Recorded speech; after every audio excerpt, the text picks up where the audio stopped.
여러분 안녕하십니까. 8월 13일 화요일 교차로 유튜브 뉴스 첫 소식입니다. 12일 월요일 새벽 시카고의 한 클럽 내부에서 다툼이 일어나 최소 4명이 총에 맞아 부상을 당했으며 그중 한 명은 중태라고 NBC가 보도했습니다. 보도에 따르면 이번 총격 사건은 오전 3시 30분경 니어 웨스트 사이드에 있는 사우스 클린턴 700번지에서 발생했으며 당국은 데자부 쇼걸 클럽 외부 구역을 즉시 봉쇄했습니다. 관계자에 따르면 여러 사람이 그 블록에 있는 사업장 내부에서 다툼을 벌였고 누군가가 총을 쏴서 최소 4명에게 중상을 입힌 것으로 알려졌습니다. 이 총격 사건으로 인해서 27살 남성이 여러 발의 총상을 입고 중태에 빠졌고 35살 남성과 32살 남성 그리고 26살 남성이 총상으로 지역병원에 이송됐습니다. 아직까지 구금된 사람은 없으며 경찰의 조사가 계속 진행 중이라고 밝혔습니다. 19일 월요일부터 시카고에서 열리는 민주당 전당대회 시작까지 일주일이 남은 가운데 유나이티드 센터 주변의 보안 조치가 강화되고 있습니다.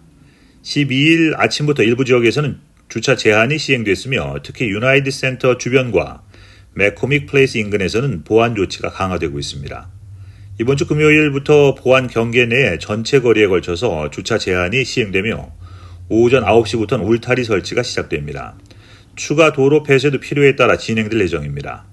이로 인해서 이 지역에 사는 주민들은 불편을 호소하고 있습니다. 관계자들은 이번 주 건설 기간과 다음 주 대회 기간 동안 추가 이동 시간을 갖도록 주민들에게 권장하고 있습니다. 시카고 기업들은 이번 민주당 전당대회가 지역 경제에 활력을 불어넣을 것으로 기대하고 있습니다.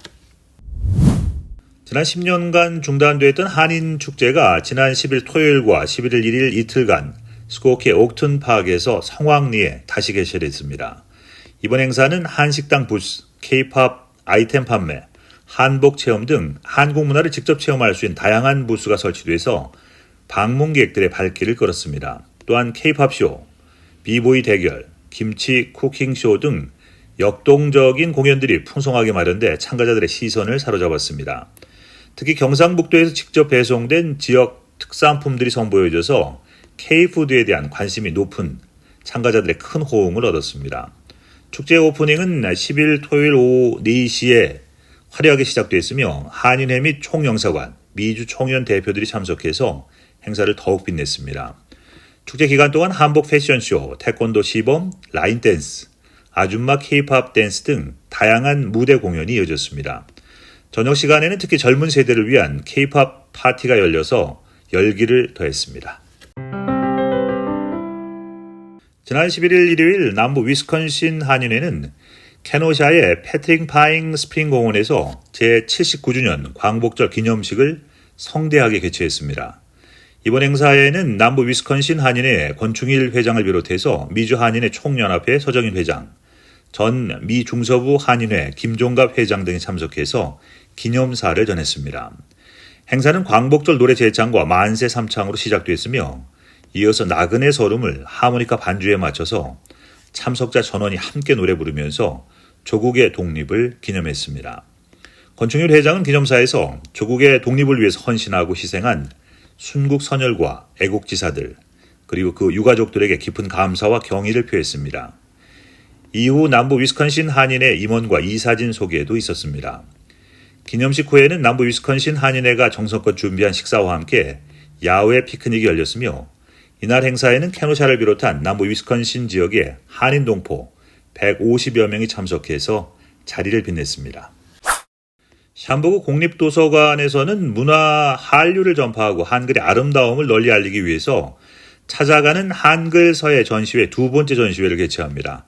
이 전시회는 8월 한 달 동안 도서관 1층 라비 전시 공간에서 진행됩니다. 이번 전시회에서는 시카고 지역에서 활동하는 7명의 한글 서예 작가들이 참석해서 한글 붓글씨, 한글 서각, 그리고 한글 멋글씨 등 다양한 형태의 작품 19점을 선보입니다. 이 작품들은 전통적인 한글 서예 아름다움과 현대적인 감각을 결합해서 관람객들에게 새로운 예술적 경험을 제공할 것입니다.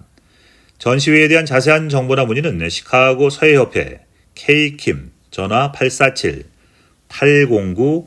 847-809-4255번으로 연락하시면 됩니다. K킴 씨는 이 전시회의 조직 중 한 명으로 한글 서예의 접근성과 이해를 높이기 위한 다양한 활동을 지속적으로 펼치고 있습니다. 이번 전시회는 한글서의 독창성과 예술성을 강조하면서 시카고 지역 사회 내에서의 한국 문화의 이해와 감상을 높이는 데 큰 기여를 할 것으로 기대됩니다. 지난 7월 26일부터 8월 1일까지 시카고 중앙진리교회와 체더레이크 미니스트리 캠프장에서 개최된 잭 키즈 캠프가 성황리에 마무리됐습니다. 한국, 일본, 미국의 교회들이 연합해서 진행된 이번 캠프에는 약 100여 명의 어머니들과 어린이들이 참여했습니다.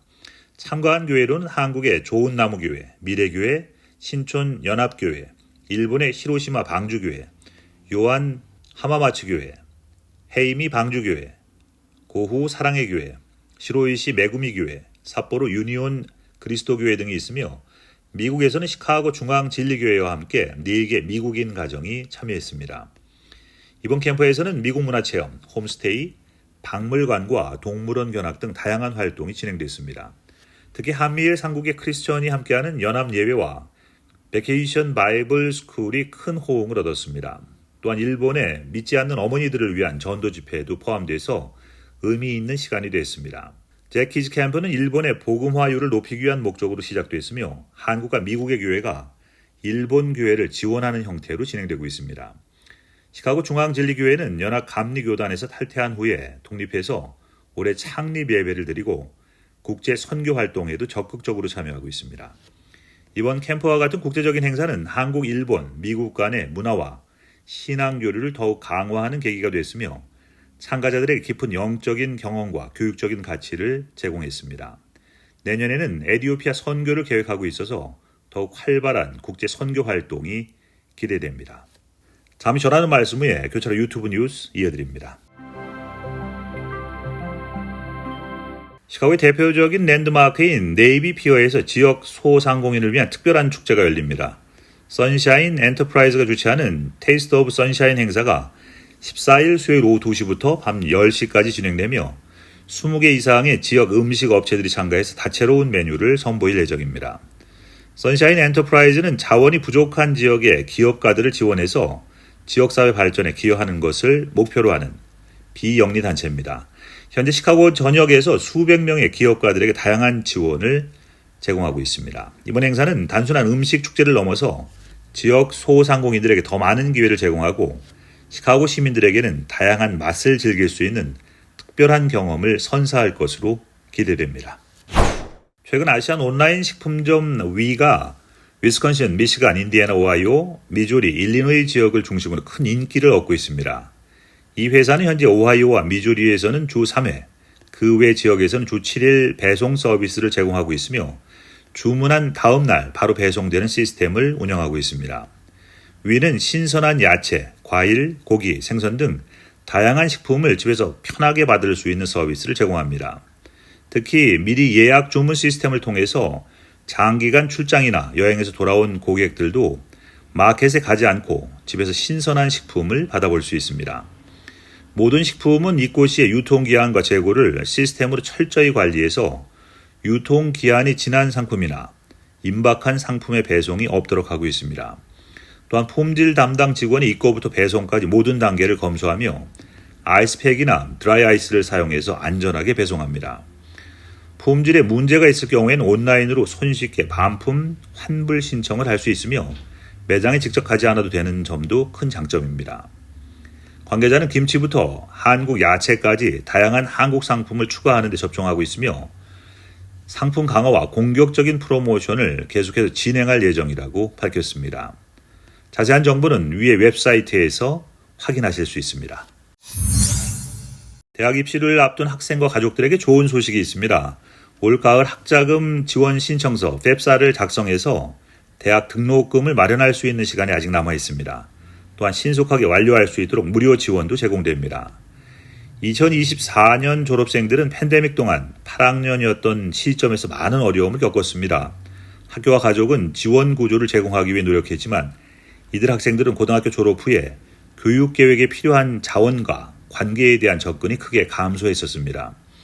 이 교육부는 새로운 2024-2025년 연방 학자금 지원 무료 신청서 펩사의 출시를 통해서 학자금 지원 절차를 간소화하고자 했지만 오히려 절차가 더 복잡해져서 많은 학생들이 신청에 어려움을 겪었습니다. 일부는 신청을 포기하기까지 했습니다. 추산에 따르면 펠 보조금 자격이 확대됐음에도 불구하고 기술적 문제로 인해서 많은 저소득층 학생들이 이를 신청하지 못했습니다.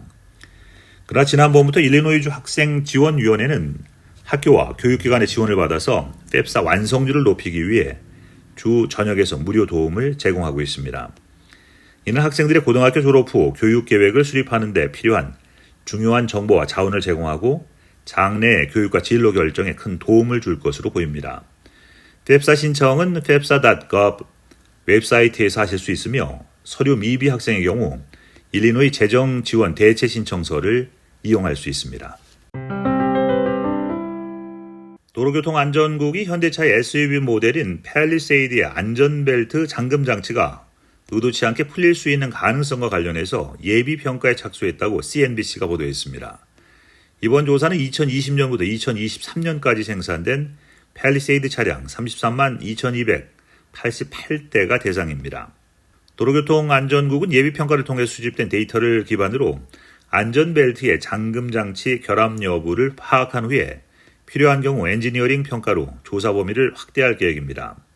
이 과정을 통해서 최종적으로 리콜 여부를 결정하게 됩니다. 교통안전부는 안전벨트가 경고 없이 의도치 않게 풀리는 경우 안전벨트가 제공하는 보호 기능이 완전히 상실돼서 차량 내 승객의 부상 위험이 증가한다고 지적했습니다. 또한 이러한 문제의 심각성을 강조했습니다. 자, 오늘 보내드린 그처럼 유튜브 뉴스 마치겠습니다. 시청해주신 여러분 고맙습니다.